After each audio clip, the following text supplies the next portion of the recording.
Hey guys, can you all hear me? Anybody there?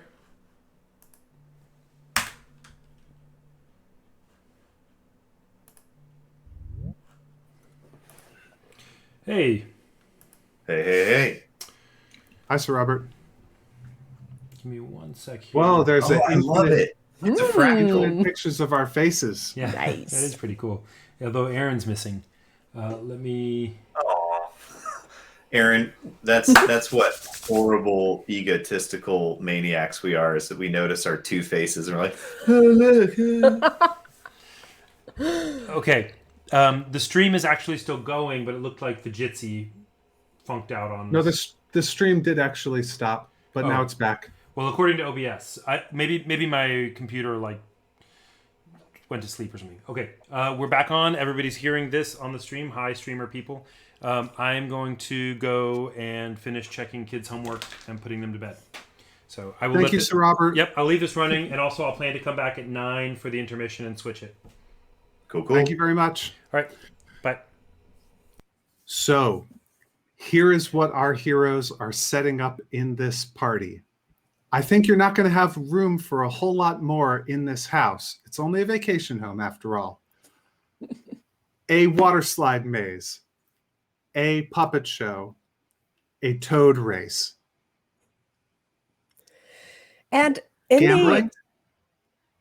the toad race will do. In the moment when there's the catastrophic failure and the light goes on the crowd, we are only going to have a couple eyes looking for shadows. What we need to do is recruit all the eyes to look at the shadows. So let's make the winner of your entry drawing is receiving a magical something that you'll know if you won by your shadow will be wearing a sparkling necklace. And then when there's the failure, we can say, look for the necklace. And everyone will be looking for their shadow and their neighbor's shadow. And the people who don't have shadows, all of their neighbors will be like, where's your shadow? And help them identify it for us. Which makes our catastrophic failure seem less catastrophic and more planned. It's up to you. I suppose there are two outcomes. We can discover the identity of the vampire, and it will be unknown to the vampire that we know this. Or we can discover the identity, and they will know that they have been found. Your idea will save us at the final hour should we fail in our other measures. But if we do this, they will know they have been discovered. But it is a plan with great merit because it ensures that we will at least not fail to identify them. Unless, of course, your potions addle their brains sufficiently. But I don't know how vampires react to poison. True. True. At this point, there's a rumbling in the house as an entire ballroom that had been level and had been sort of sticking out over the road. The pillars that hold it up have just been shortened by some workers, so that it now is at a tilt. And this wood ballroom is now at a tilt, and there are workers busily waxing it, just giving the floor like the biggest coating of wax and shellacking that it's ever had. And they're starting to set up walls, sort of walls and places where the guests will be able to frolicsomely slide down the streams of water that are being prepared to flow from the top down the slide that you've created. But you feel the rumbling in the house as all this construction is going on. And off in the other side of the house, some servants are setting up chairs, and Kinkushi, the screen is getting set up, and your people are starting to put the puppets together and setting up the frame above the stage that the puppets will hang from, and there's a Yuan-Ti snake woman who's got scimitars, who you see she's wearing a black bodysuit similar to the really tall elf, and you see her, she's kind of warming up with these scimitars, dancing with them and flinging them up in the air and catching them and stuff. So Nice. Lady Yuma says to you, "You've turned my house into quite an exciting place today. I hope this works, but you know, if we don't catch the vampire, it's still sure to be the party of the season." As a there darn well better be a vampire here. a cart pulls up to the driveway with some straw and some mud in it, and it's just full of toads. They're just toads hopping around in this cage on the back of a cart, and you hear a knocking at the door, and a human from the village at the foot of this place says, "Somebody order a bunch of toads. Got a toad delivery here." These elves sure are weird. What are they going to do with all these toads? We caught them. I don't know. I sent some kids down to the mill ponds to get the toads you wanted. And an elven servant answers the door, and they start gathering up the toads and bringing them in. And the servants are entirely occupied. These schemes are going to take up everybody's attention right up until the time of the party when night falls. While you he's pretty much, out, sorry, go ahead. You pretty much your sort of industrial capacity, your ability to build things and set things up for people, is pretty much consumed by these ventures. Takeshi stops by the shop of a toy maker, and he basically drops a bag of gold on the table and says, "I need 7 chariots of a size appropriate for a toad to pull, delivered to the house of Lady Yuma of the Yellow Salamander by such and such hour. Is that understood?" Oh, well, and he shakes the bag. It's a pretty heavy bag, and he drops it. Yes, sir. I've got some doll-sized chariots. They should possibly work for toads. I can rebuild them so they're a little wider. I leave it to your expertise. He's already walking out the door at speed. Rose, there's a servant who pulls on your sleeve and starts asking questions about refreshments, what you're going to serve. Okay. I'm going to serve part of what we're doing here is we're building elven culture, which we haven't described before, except to say that elves are sort of hippies. They eat a lot of granola and vegetarian type food, but you can basically make up what you want for what elves eat. Okay. I'm going to serve 1,000,000 small things and 1,000,000 small dips, so that when people go to the food station, they come back with a tray full of tiny little things. And I want a giant spectrum of flavors, from super fishy strong to super mild, so that I can add various flavors of additive. Right. And everything is going to taste slightly weird and strange, so that when you add something that really does taste weird, I can add it to the thing that it best hides in. Okay. Koshaku, I get. Sorry. Takeshi will also supply you with his personal chef, who will be running around just doing your bidding, making things taste this way and that way with magic. So there are 3 chief family chefs currently running around all akimbo. The 3 stepping on each other's toes and stepping on it. Yeah, it's too many cooks in the kitchen. But there are 3 kitchens currently churning out appetizers at this point to fulfill these requests. So, couple of hours still, the sun is starting to get low. anything else that you want to do before this party starts? Yeah, so while Takeshi is out running around, I think he first goes to Ito's sister, and he at some point when he gets near the house, he casts alter self on himself, and he now looks like he's wearing the livery of the house of the bear, and he's holding enough parcels that it looks like it's, you wouldn't want to try to take this from him because it would all fall.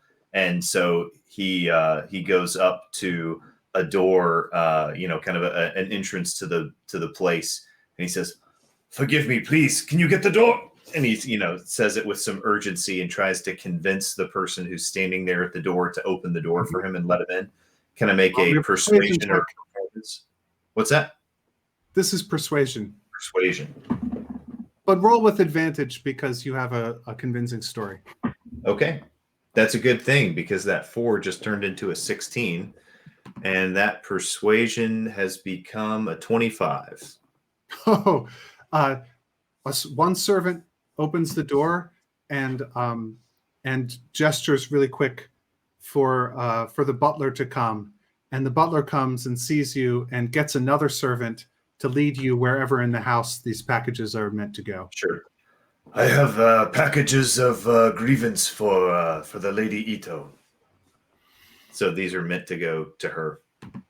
That is her name. Oh. Ito's sister? I'm trying to remember. Ito's you didn't tell us the sister's name. I did not tell her. Her name is Ikari.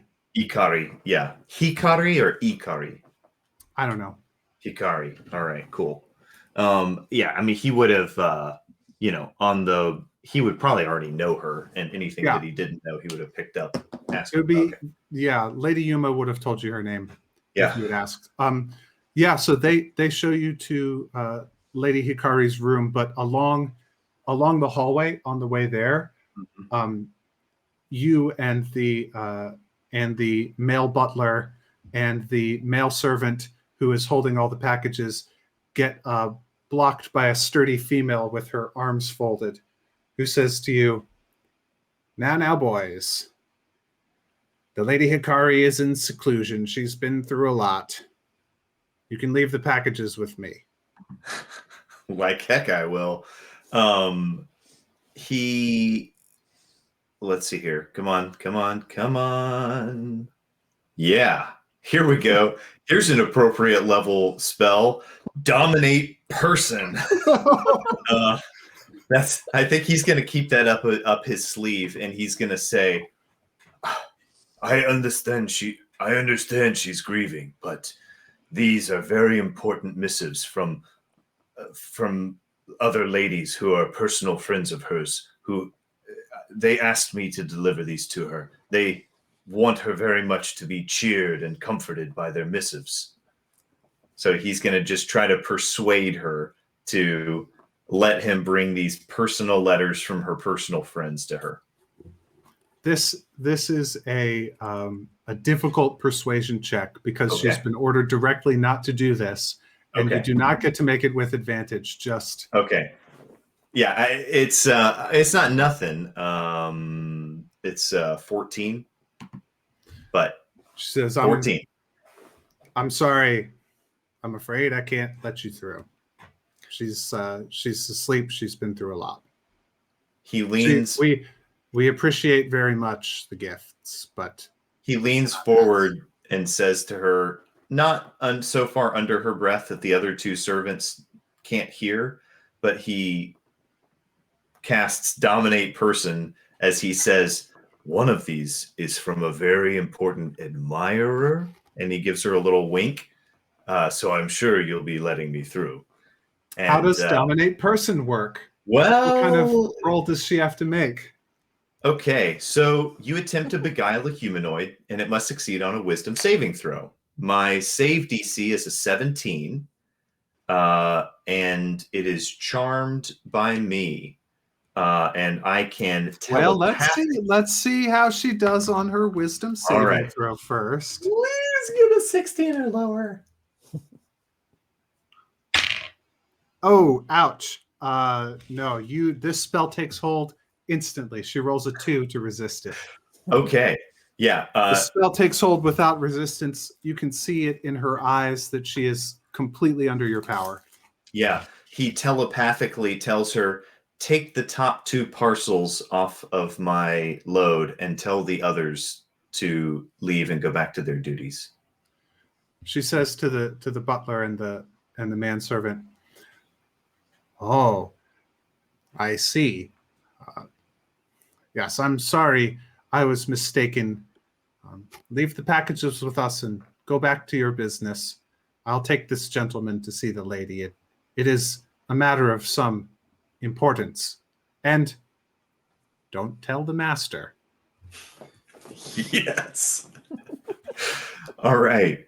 She gives him like a wink, like, oh, this is like paramour. Yeah. Secret matters of the heart stuff that only the ladies know about. And the butler, better not stick his nose in. That's right. There will be big trouble. She sends them that message and leads you into Lady Hikari's room. He tells her to just wait outside and make sure that no one disturbs us, because the lady will want to have complete privacy to absorb and respond to this message. She absolutely will. I'll do that. She posts outside. You're right on in. Yep, That's she right. stands outside. I think she has like a table outside the door, and she starts arranging the boxes nicely on the table. Just before he walks in, when he's just past this woman's sight, because he just doesn't want to have to deal with the complication of it, but before he walks into the room, he kind of looks up and down the corridor, drops the glamour, and looks himself. But in, probably in his black garb with very, very discreet gold squares printed on the material, in kind of a mourning robe to pay respects. He walks slowly and calmly into the room and says, is she a lady, Hikari? Yes. Okay. Lady Hikari, please forgive my intrusion in your hour of grief. Believe me, I would not come to you were it not of the utmost importance. And he bows really deeply and waits for her to say something.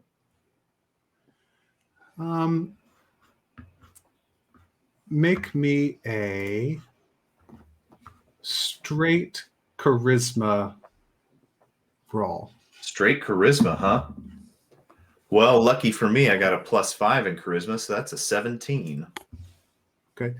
She says, have you met her before? You're disguising yourself? She's definitely seen me before. And Right. I think if she's high enough, I would have probably greeted her after a show and, pretended as though her very presence there was basically a standing ovation and a declaration of undying ardor for my performing skills. Okay. But probably she got dragged to it, but it would have been a good show. And your illusion is not disguising your identity? No, it's me. Okay. I dropped So it she before says, I walked in. Yeah. She says, "Oh, Kokashu Kinkuchi, it's wonderful to see you here in my bedroom." I understand it is a matter of some delicacy. I assure you, you're a serving woman who has your best interests at heart. I explained the situation to her, and she is watching the door. There will be no impropriety, and no shame or harm will come to you. I come on behalf of the honor and the legacy of your brother, who has perished. I have been tasked to come to the truth of the matter. And as he says that, he's just going to kind of look at her and see how she reacts. Her eyes get a little wide, and then she a sort of depression seems to fall on her, and you see her face fall as she remembers her recent loss. I knew this kid. I've seen him around. I know what he looks Yeah. like very clearly. Can I make? Do I need to make any kind of check to remember kind of what feat he was best known for? Like, did he ever do anything admirable, or accomplish something? Maybe like save another lord from a boar that was charging at him, or something. He was too young to have done many martial feats, but in the contests and games, he was a fairly good archer. Ah, okay, But he's like a high school kid, okay. something like that. So but the Black Bear clan is known for martial prowess. So the he would have been most proud, and his family would have been most proud of his expertise with the longbow. Okay. There's a really popular story that's just all the rage with all the young kids about a werebear and a young woman who the werebear is her love interest, and sometimes she meets him in the woods as a bear, and sometimes she meets him in the city as a guy, and she doesn't know it's the same guy.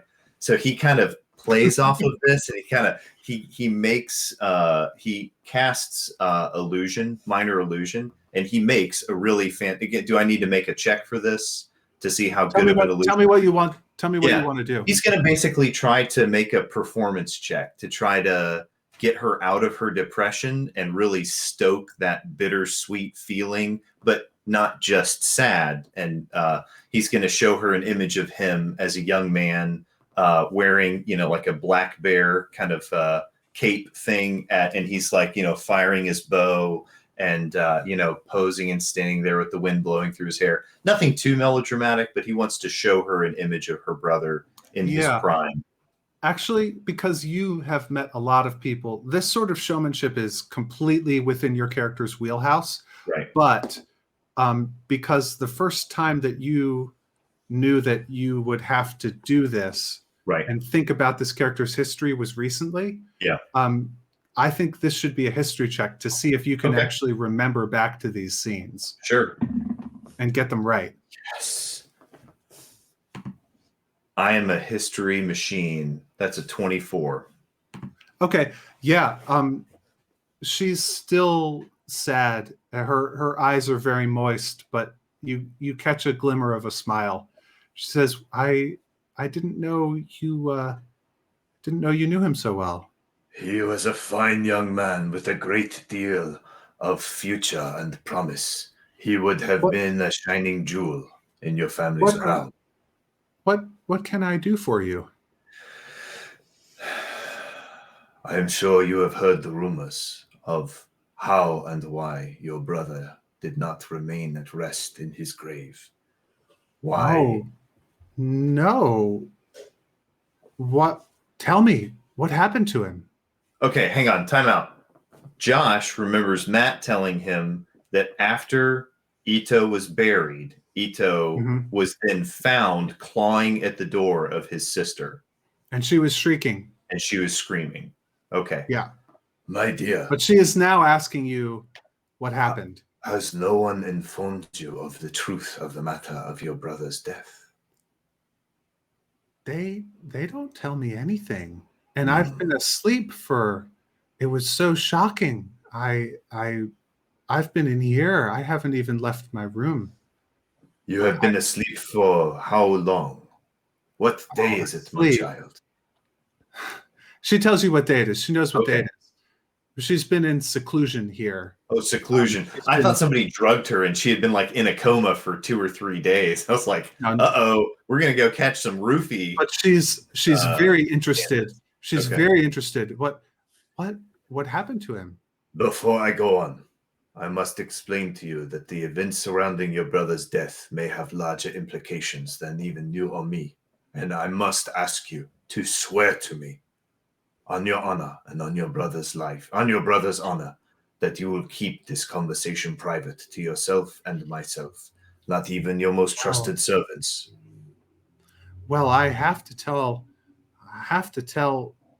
Sir Elantaro if he asks. Indeed, I would never ask you to do something. I can't keep anything from him. Then I highly doubt you will have the opportunity to speak to him before it will matter. That is good enough for me. And he basically explains. He says, "Why do you believe there was someone scratching and clawing at your door just however many days ago?" I don't know, and it sounded an awful lot like Ito, but he was dead. I thought I must have been imagining it. You are not. You are made of sterner stuff. Anyone who has told you that you are merely imagining this is trying to make you doubt the power of your own mind. Do not let others do this to you. And he says, indeed, it was Ito. Unfortunately, from what we understand, he was undead. He had been turned by a vampire. Now, Oh, I tell you this terrible and shocking information, and then I must immediately ask you to think with the clearest mind possible. If this had happened to him, why would he have come directly to you? Because of a close personal bond? Because of information that he would need to relate to you? Why would he come to you in such a great hour of need? oh my. Um, well, we did sometimes sneak out down to the human village at night. Just, we're not allowed to, but it's just a fun brother sister outing. Sneaking around. I when I first heard the noises, I thought, oh, he's come to take me down to the human tavern. We sometimes disguise ourselves as humans and mingle with them and Oh my listen to gosh. their stories and things. I thought he was coming to take me down there. So this poor girl didn't even know that her brother was dead at that point and had been No, dead for. she knew that he was dead. She went to the funeral. Okay. I got you. When Oh, she I'm heard sorry. his No, voice. I got my story mixed up. Sorry. Oh, okay.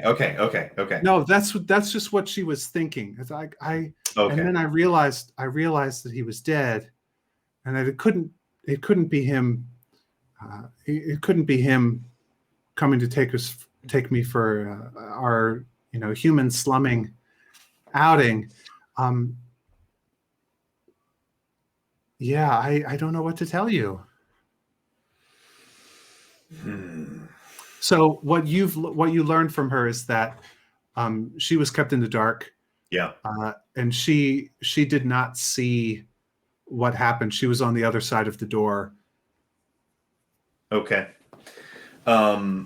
Interesting. I think. But you did learn Yeah. that this is what you learn, that if this vampire spawn, since he was a vampire spawn, this would probably be the person who would be most likely to go outside of town alone with him.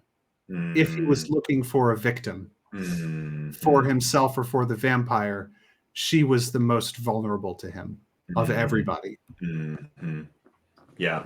I think Takeshi has a hard time even thinking that thought because it's so vile, but then something inside him becomes profoundly sad as he realizes that there is just nothing of her brother left. But okay, yeah.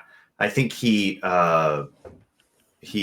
oh gosh, what I forgot. I don't know my spell list absolutely perfectly, but I don't think he can really do very much for her unless she wants to be a gaseous form. He was gonna put her to sleep, but okay. Yeah, I think he says, my dear, your information has been of great help. Remember your brother for who and what he was, a fine and excellent young man. That thing that came to your door was not your brother. Put it out of your mind. He died days before. So, no matter what you hear in the days to come, promise me you will remember him for all of the great memories that you share. And he leaves the kind of image of him. He shrinks the image down and he leaves it on her desk and it's just kind of him standing there smiling. All right. And so as you leave her room, the camera is going to lift off from He puts that alter house. self back on. He walks out the room looking like Yep. the servant that he was, and he telepathically has the woman guard him out, and he walks out the gate. By the time you make it back to Lady Yuma's house, it will be just about time for the party to start. Okay. Lady Rose, you still have a couple of hours to try and accomplish anything new before the beginning, before it's go time on this party. Yeah. Maybe I'll try and knock out one of the people on the list. I have met Lady Ichika a couple times before. We're not tight, but we should be.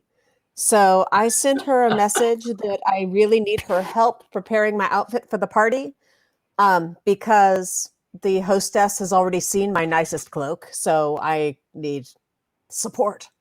So I am going to come to her house, and maybe she can help me put myself together. So I bring my cloak with all of its supplies. She's of course happy to see me and make a new friend and show off all of her best clothes. And do make me for the process of sending this note and sort of negotiating this friendship. Go ahead and just make me. This is not really I mean, if I had to do a roll, I would say persuasion. Just a charisma roll. Oh dear. Just a charisma test. Okay. Unless she words the note strongly enough, in which case I'd say it could be an intimidation check. But... All right. 11. Okay.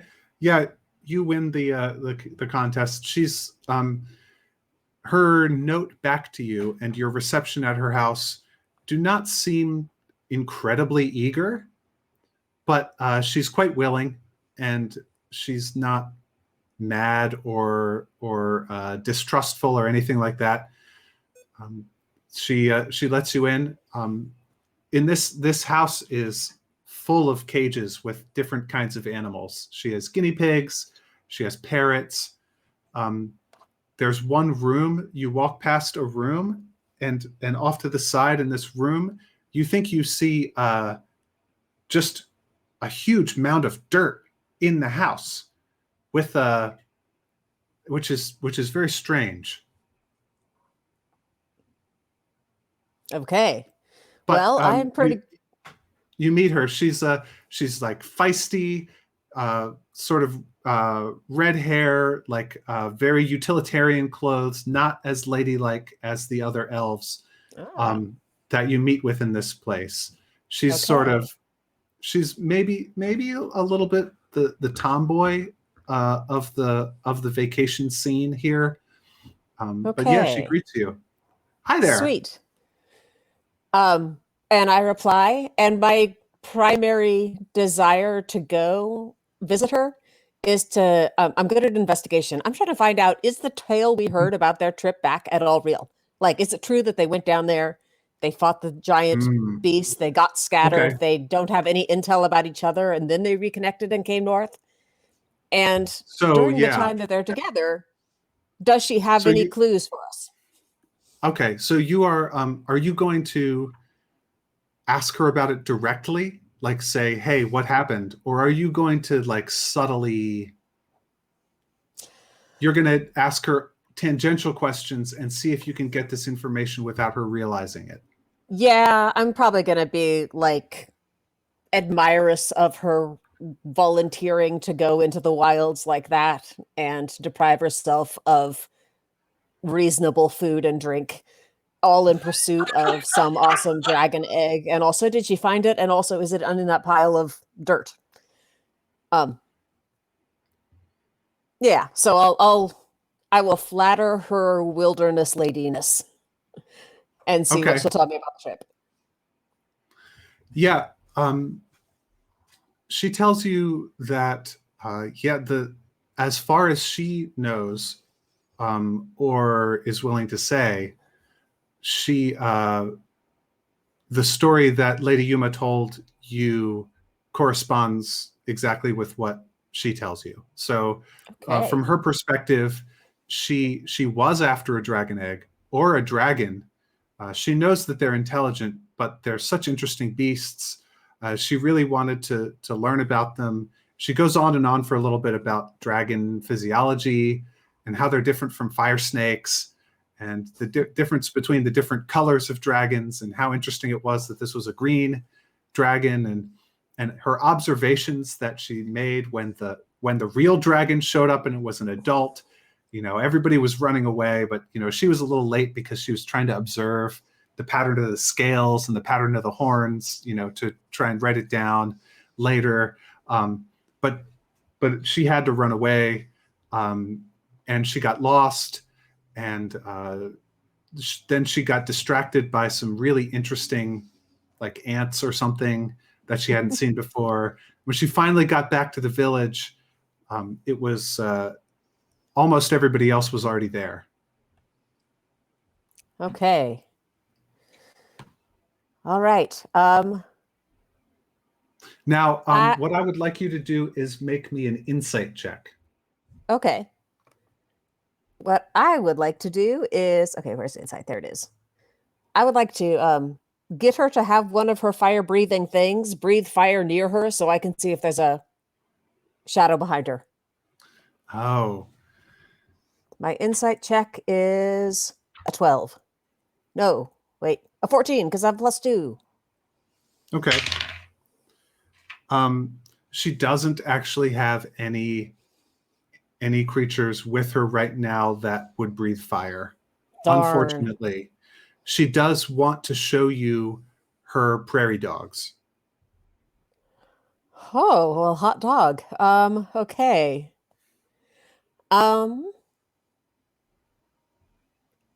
Let's do it. Show me the prairie dogs. And then I need to and then as I'm leaving, I really need to get cleaned up because I have to go straight back to Lady Yuma's house. Can she point me to the bathroom or wherever I can get cleaned up?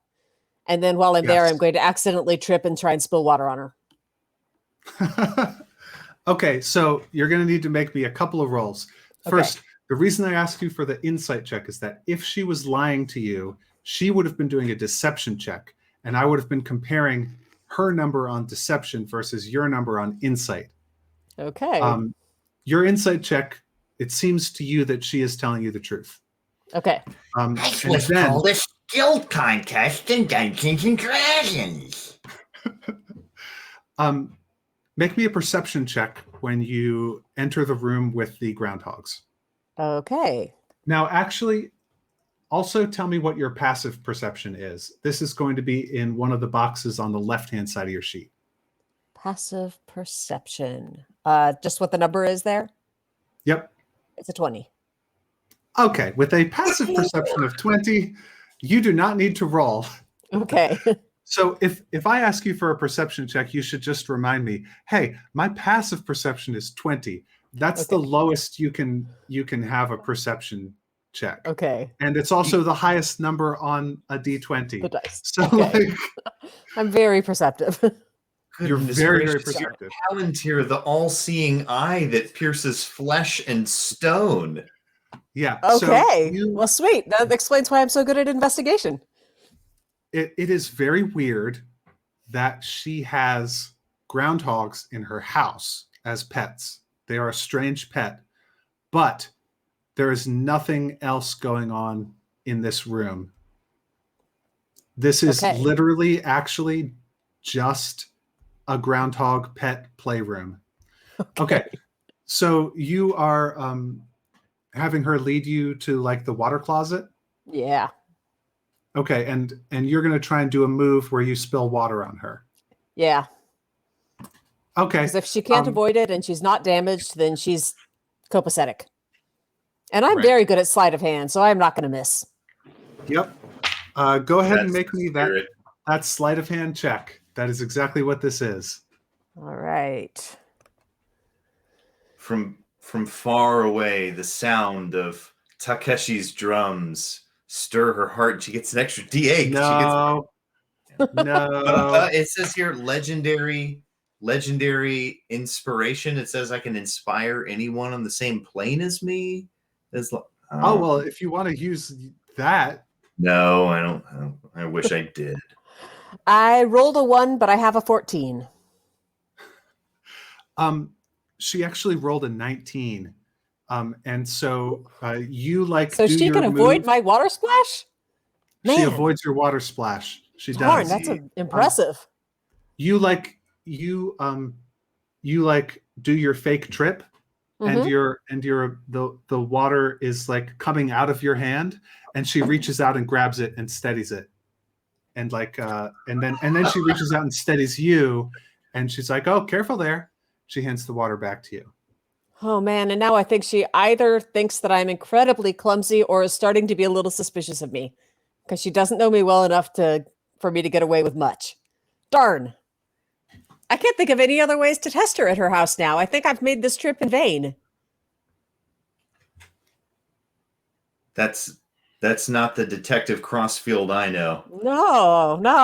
What The do we Detective got? Crossfield I knew held a crypt by his ankles backwards over a building until he gave her the name of the informant.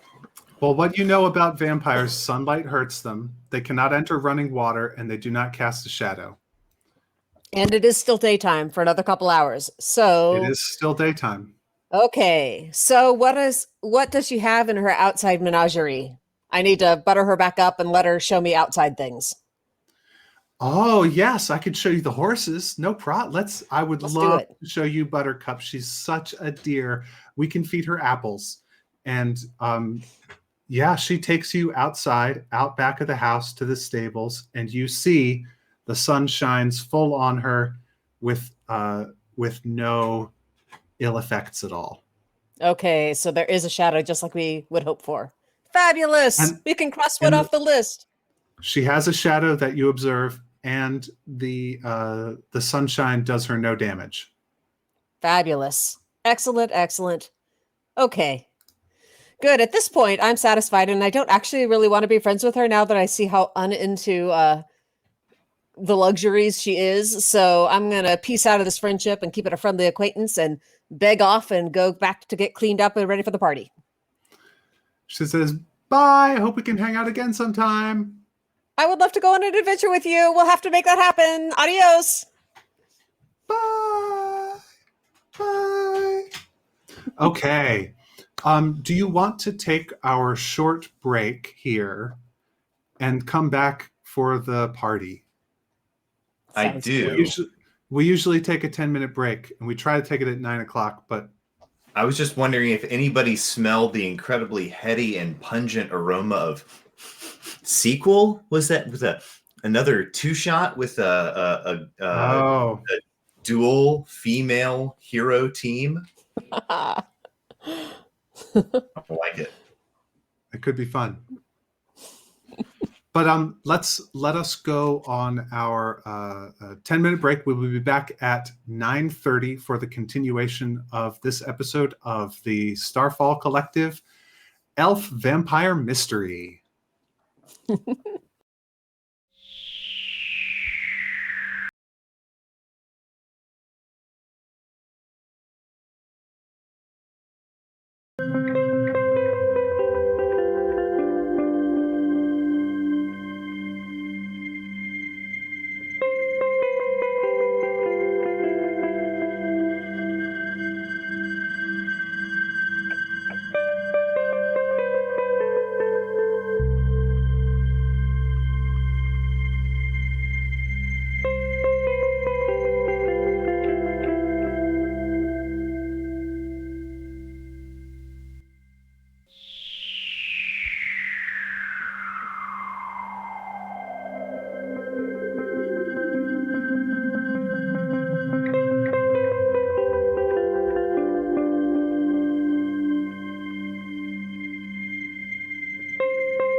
Welcome back to the Starfall Collective, this mini adventure entitled Elf Vampire Mystery, because I could not come up with anything better than that, and I fell back on simple description. It's got to be a masquerade. I'm sorry. That's the. Keep going. No, you don't want it to be a masquerade because you're trying to identify people, identify somebody. Masquerade defeats the purpose. Don't overcomplicate it. Okay. Next so party. Maybe the next vampire hunting party. Got it. On his way back, Takeshi stops by a place that sells rice paper masks that are completely instantly dissolvable in water, and he gives those out to people so that as they go through all the slides and stuff, their masks will dissolve. Well, that could be good. Then we would know if they got splashed and we just didn't happen to notice it, because their mask would be gone. The people who are avoiding water are self-labeling. This is why I don't want to commit a crime and have crossfield and be in the crossfield crosshairs. So this is what I wanted to ask you, and this is probably we're going to do like this one last thing, and then close out this session. And then we're going to finish up this adventure and hopefully catch the vampire next week, same time, same channel. Well, the guests are beginning to arrive. Where do you two position yourselves? So what I'm imagining is we've got, the house has like an upstairs and a downstairs. And the upstairs has things like the kitchen, servants' quarters, and they're, the very top level would have like the bedrooms and things. But the floor, the floor that's closest to the branch, the hill that this house is built on, is the widest. This is where the ballroom is, that's been tilted on its side and turned into a water slide maze. On the other side of the house, so that's on the left side of the house. On the right side of the house is a little theater that's been set up. And then, actually, why don't you tell me? You've got sort of a central area, and then you've got this left area where the water slide maze is, and then you've got sort of a right area, and you've got kind of a courtyard area that's outside, under the stars. Where do you want to set up what? You have to set up the food and the mingling area. You have to set up the toad races, and you have to set up the entertainment, the shadow puppet show. Just so we get the geographical picture, I've already, as the DM, I decided that the only place that could possibly be turned into a water slide maze was the ballroom on the left. But you guys go ahead and tell me where you've put the other things on this first floor of the house. So there's a ballroom on the left, a ballroom on the right. Your carpenters and architects can have, made it into whatever shape you would like. It can be like an auditorium. Okay. Let's Aaron, put the where did food you- near the door to leave. Because if we suspect somebody and we poison them and they feel off, we want to be able to follow them and not have to like go down a water slide to trace them out the house. So we want to give Okay. them drinks in the most traffic isolated room available, preferably one with either only one or two apertures, entrance, exit / And I should probably be near one of those so I can sleight of hand them some poison pretty easily. So you need to stay near the drinks most of the night. Yeah. So the central area by the entrance is where you're going to have the food set up. Sounds good. Okay. Where are you going to put the shadow puppets? Do you want to do the shadow puppets in the other ballroom or outside in the courtyard? Sorry. Where would you like the puppets? Where did you put the puppets, my dear? I put it in a place that will be hard to escape from, because if we identify that they don't have a shadow there, we want maximum catching opportunity before they flee. And this was the incredibly logical and strategic reason why you chose the ballroom on the right. Yeah, that's it. Right. Also space for a lot of people. Yeah, and we need a control, like we need people to kind of associate the space with, we're here, we in queue, we file, we sit in rows, all that. Yeah. So, all right. And then out in the courtyard is, I guess, where we've got the toad races and Sounds good. general fairy illusion magic and stuff like that. Oh, yeah. So he's got these little dolls that look like the various different houses.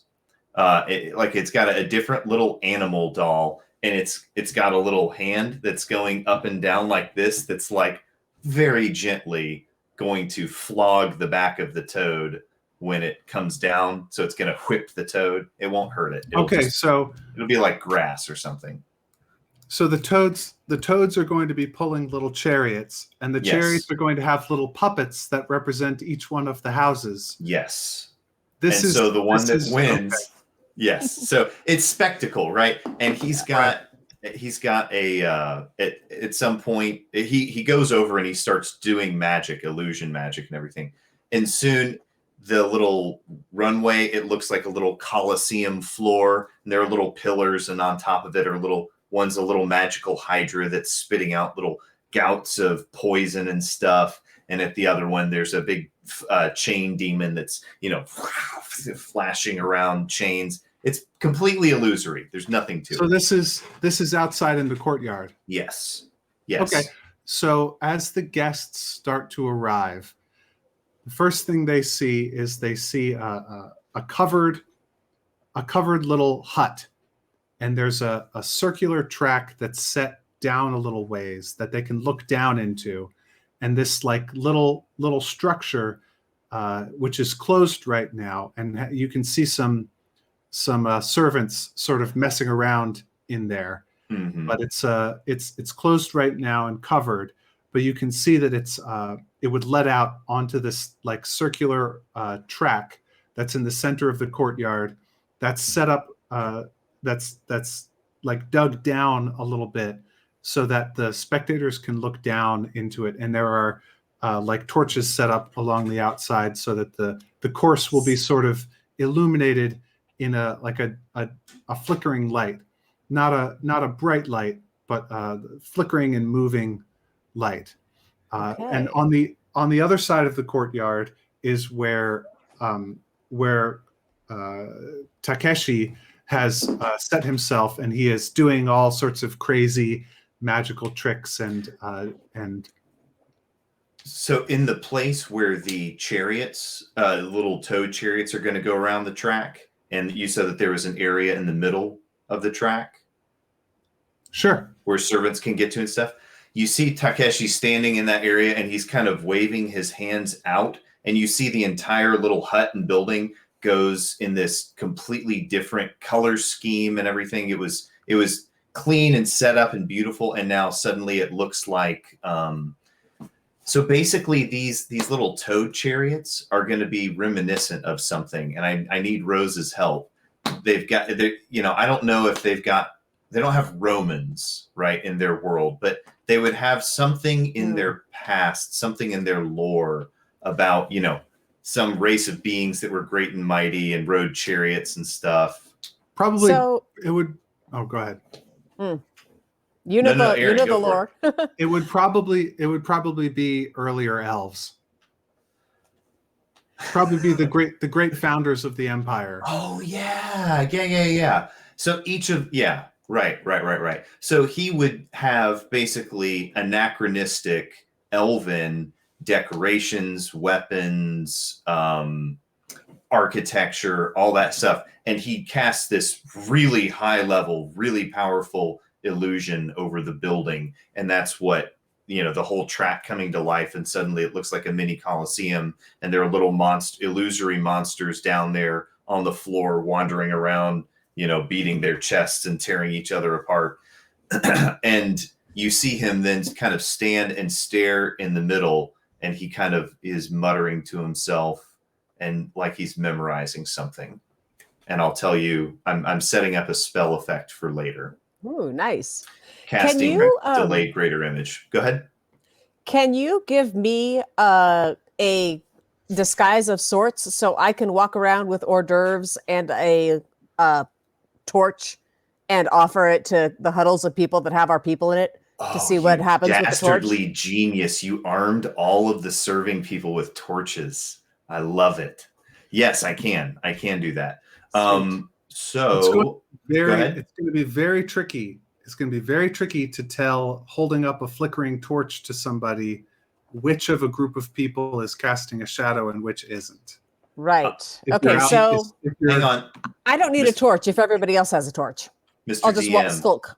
if she holds the torch high up above her head, if it's on like a little pole that like the torch is up there and the tray is here, then they would be able to see the shadow of the torchlight of their hand making a shadow onto the platter, so that they could just watch the platter.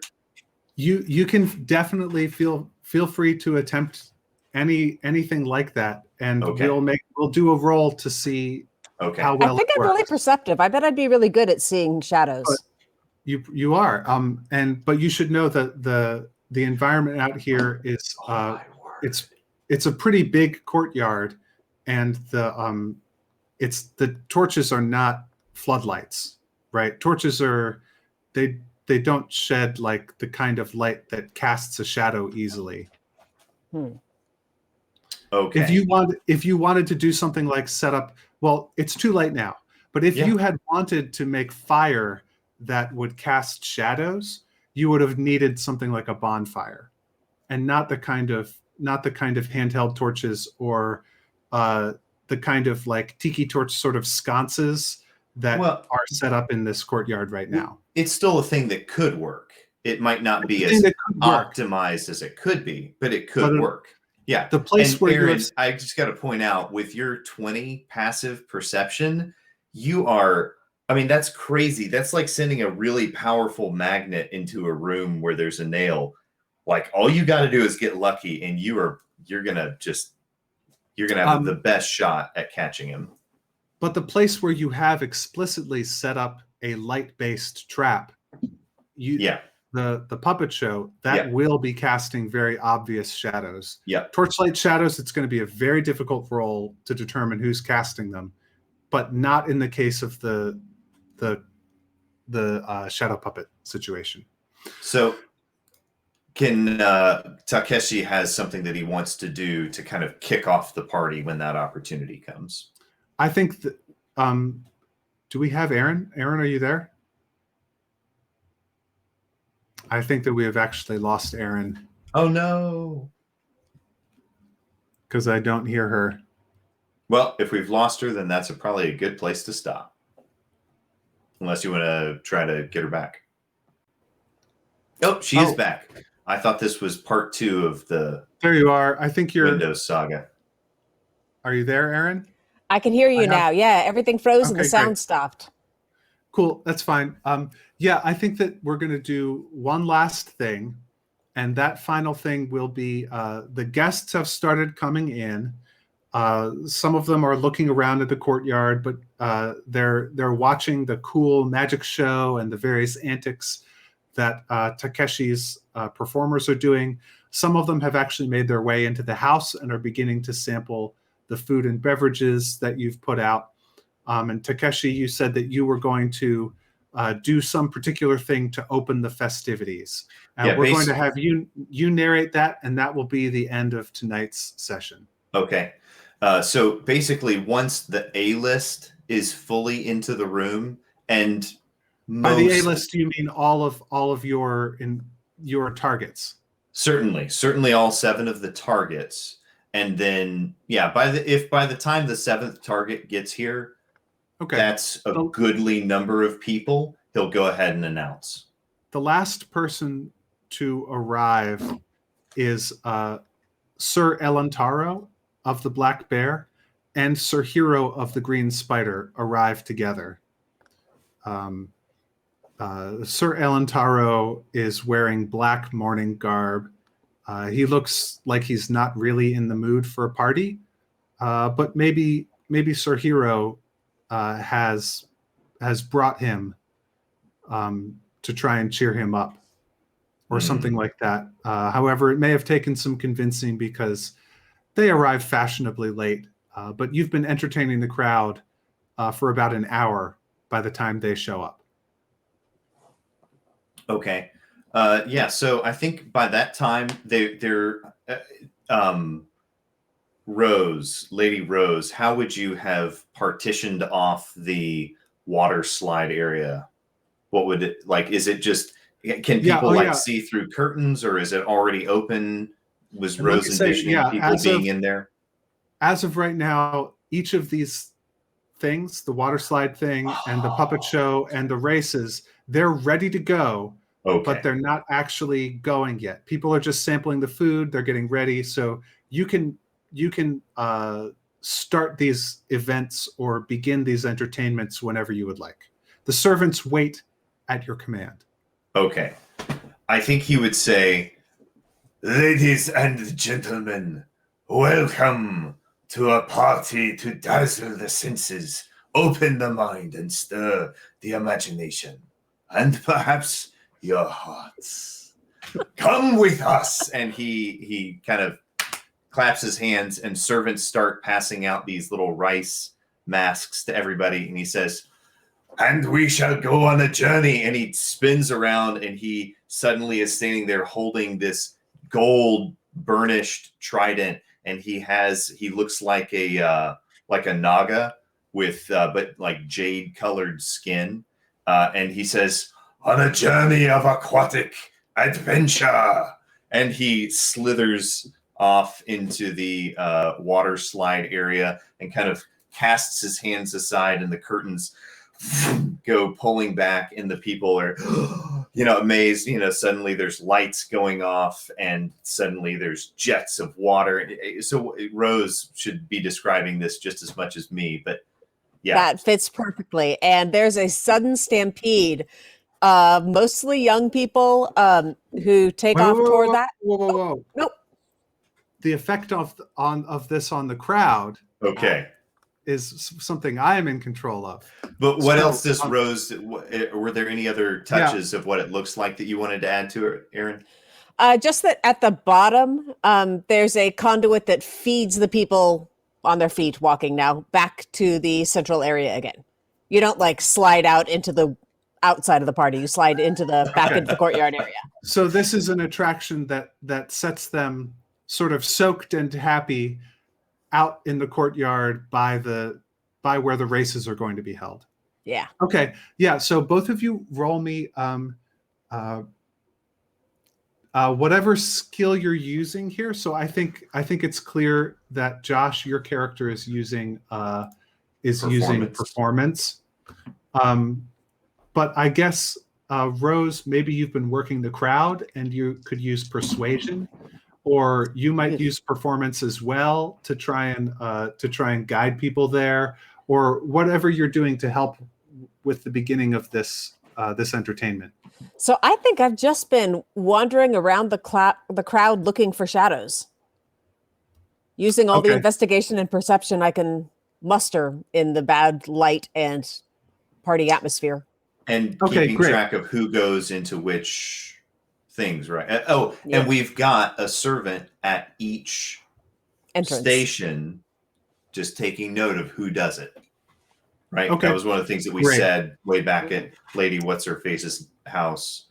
Lady so we're going to make taking notes.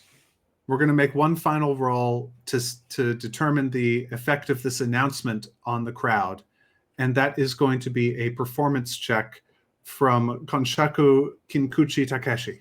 25, baby. Performance of a lifetime. Il fuego. The crowd is riveted. Your transformation into a slippery snake person, Naga, with the trident, and your path into this gold trident and jade green scales. Jade green scales is fascinating and interesting. They cannot wait to follow you. And you do indeed see the young elves go first. The older ones are a little bit cautious of they're not they have a lot of dignity. This is the upper crust. They have a lot of dignity, and many of them are possibly going to watch these water antics from a distance. But you do see many of the young elves begin to go through, and you've made the entrance very appealing. It's like the entrance to a Disney ride. Like there's these cool things on the walls that sort of beckon you on, and there's like a sheet of water that like you go through, and it's like a grotto, and it's like everything about it makes you want to go onward. And we will find out which of your interested parties actually do go in and what their experience is like according to your sources in the next exciting episode of the Starfall Collective. Thank you very much for joining us this evening. It has been a great pleasure. This has been much more fun even than my wildest dreams and expectations. This has been Aaron, are you sure you haven't played Dungeons and Dragons before? No, but I love it. This is so much fun. You are a natural. Thanks. Absolute natural. You picked it right up. Oh, thanks. No trouble. This is a lot of fun. I can't wait to see whether they're able to succeed and find the dark, menacing, undead influence in this gay and festive atmosphere that they've created. So catch us next week, same time, same place. And remember, failure is beautiful.